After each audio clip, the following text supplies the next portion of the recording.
What is up, you guys? It is your boy, Phoenix Brenton here. In today's video, we are going to be talking about the Green Packers tie against the Dallas Cowboys. This video is going to be a little bit more different because I didn't actually watch the entire game, although I did watch majority of it. I didn't watch the entire game because it was a Sunday night game. So, my opinion, you can say it's invalid all you want, but this is my personal opinion to this game. And you guys can disagree with me all you want down in the comments. But before we get into today's video, like and subscribe. We're on the road again to 700 subscribers.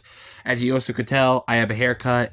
Also, as of recently, we've done very well with videos. So, round of applause to you guys. Pat yourself in the back as any viewers. And thank you so much. But anyways, enough said. Let's get into the video. Green Bay Packers.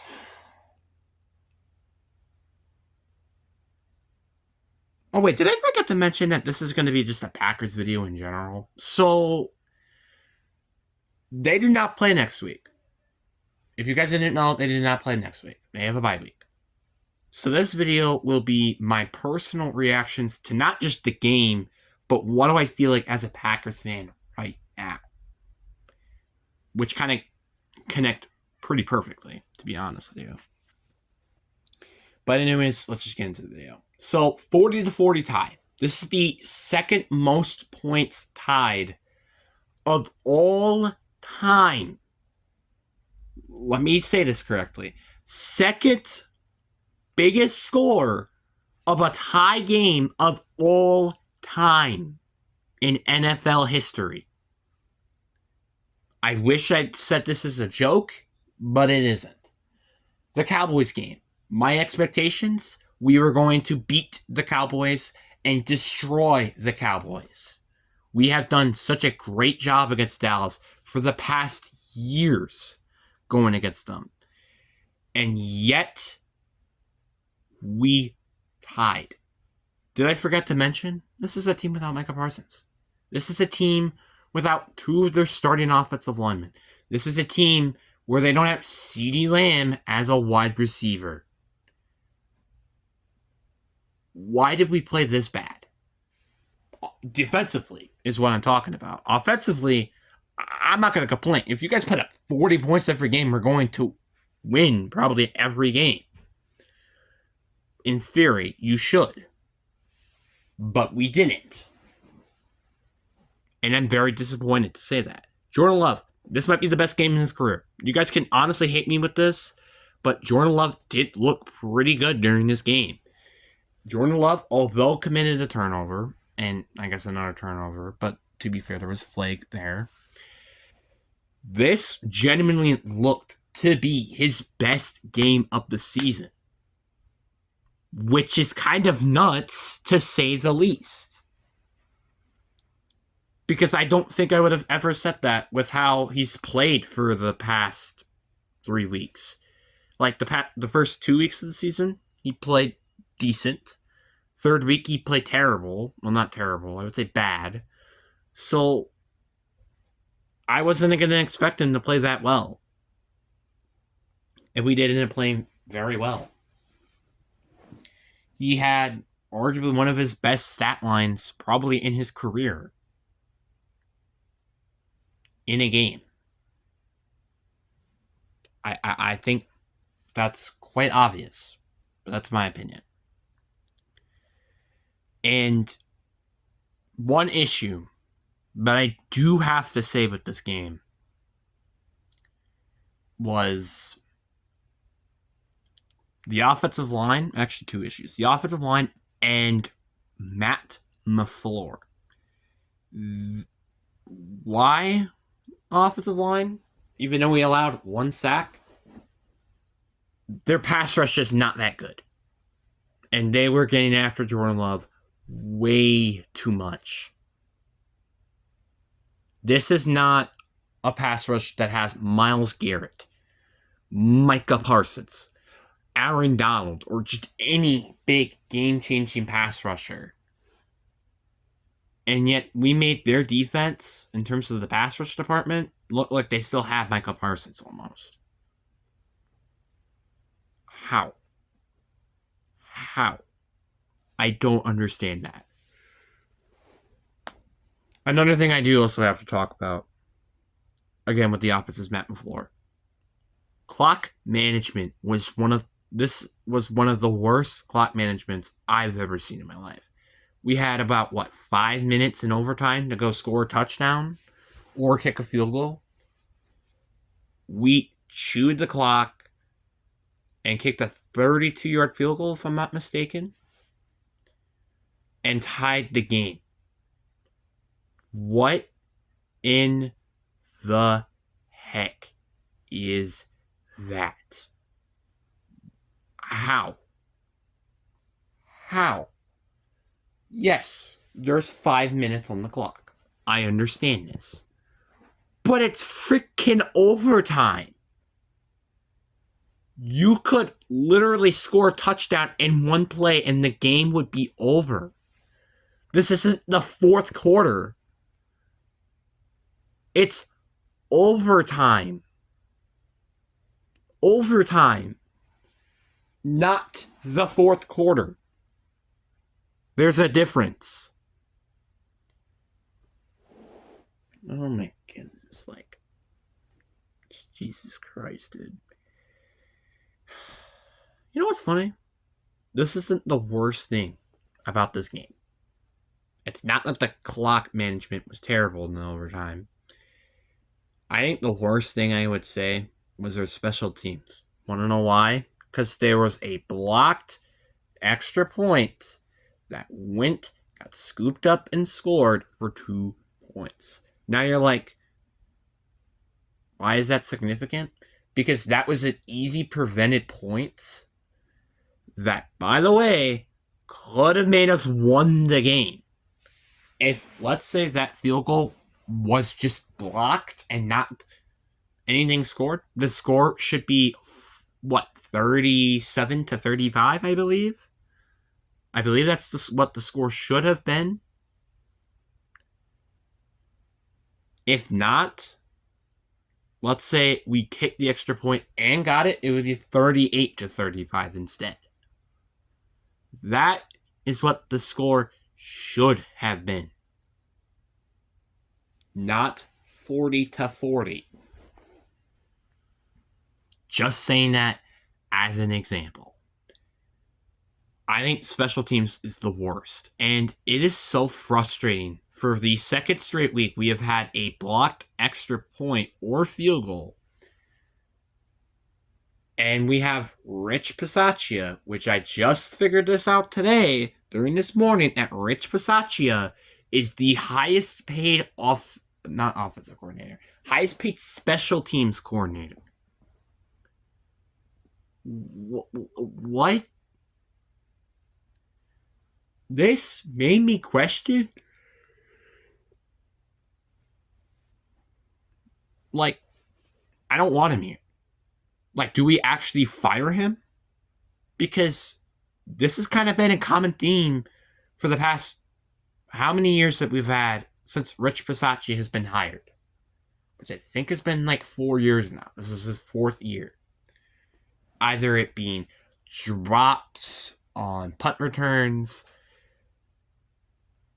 blocked kicks, or missed kicks, or something like that. There has always been an issue with special teams, and it's so confusing because it's special teams, the most easiest place to play, without a doubt.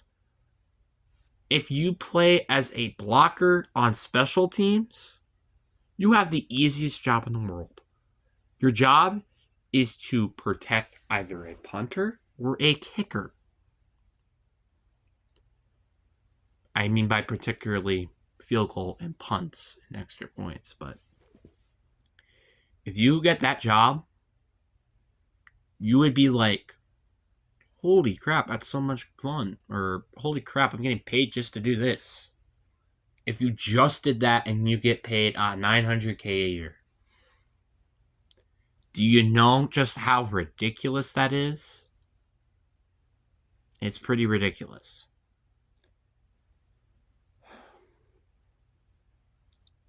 And then let's talk about the defense. The defense looked good all season, and then this happened. We cracked an egg.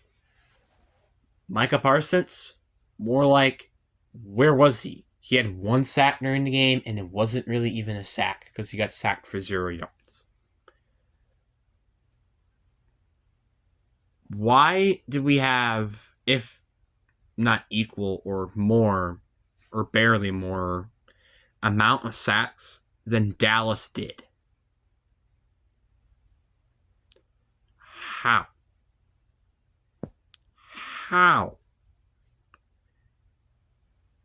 When we have Micah Parsons, Rashawn Gary, and Lucas Van Ness. Why? I understand Devontae Wyatt was kind of a huge loss. Our defensive tackle position, and I've been saying this as well, I remember saying this before week 1. I was like, I don't know how I feel about our defensive tackle unit anymore, because Devontae Wyatt is decent, but he's not D tackle 1 material. And then we have Carl Brooks and Cody Wooden. I'm like, I don't know how I feel about that. And then there's Stackhouse, who we signed it in the drafted free agent. I just don't know what to say. This team on defense has been really great until this moment, and I was like, what the heck happened? You know? The Browns game, I thought it was just a rough game. And we were going to come back in Dallas, showing who's boss, and then this happened. Something I was reminded today as well, the Bears have equal amount of wins than us. The Bears have equal amount of wins than we do. How is this possible?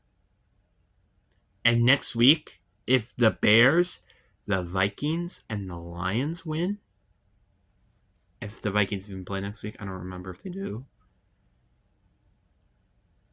they all have more wins than us. That's ridiculous. You know what I also think is ridiculous? Seattle has a better record than Green Bay. Listen, I love the Seahawks, and I think the Seahawks are a good team. They are not better than the Packers. It is simple as that. The Colts, they're not better than the Packers. The Rams are not better than the Packers. Which actually, I don't know if they have a better record than us. But I'm just saying this as an example. The Chargers, I don't think they're better than us. The Bengals right now, although they're 2-2 right now, I believe. Oh, wait, no, they haven't played yet by the time I'm recording this. They might be 2-2 by the time I'm recording this, or 3-1, who knows? They are, right now, immensely worse than what we are. And I can't wait to show that when we go against them, in I think very soon here, like the following week, which is our next game, I believe. And the part I'm concerned about as well is, can we actually play efficient on the road? This has been a question now. Because both of these games that we've played not great are on the road. At home, it looks like we could beat any team in the league right now. On the road, it looks like we literally cannot beat a team. We can't beat the Panthers. We can't beat the Giants. We can't beat any team on the road right now. If we win against the worst team in the league right now, let's say the Saints, I'm still not that confident if we can win that game on the road. That's not a good thing to say. I mean, to be granted, the Saints actually did play very decent against the Bills, which is very surprising to me. But that doesn't mean anything. What about the Titans? They're one of the worst teams in the league right now. They've gotten destroyed for 3 weeks in a row, I'm pretty sure now. I'm still concerned if we go against them on the road. even though we killed them last year without Jordan Love, by the way, without Micah Parsons, by the way. Like, I don't know what else to say.